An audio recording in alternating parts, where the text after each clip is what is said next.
Saving ni dia kena dalam bentuk tak terlalu mudah dan tak terlalu susah dikeluarkan. Ingat, tak terlalu mudah dan tak terlalu susah dikeluarkan.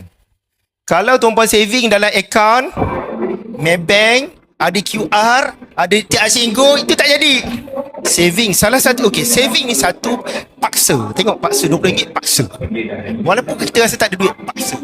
Yang kedua, kita kena lupa. Ini rules untuk saving. Tuan-puan saving, tiap-tiap hari tengok berapa saving sekarang. Tiap-tiap hari tengok. Lagi banyak tuan-puan tengok, lagi cepat duit dia habis. Betul tak? Cara paling mudah nak lupakan simpanan, simpan emas. Betul tak?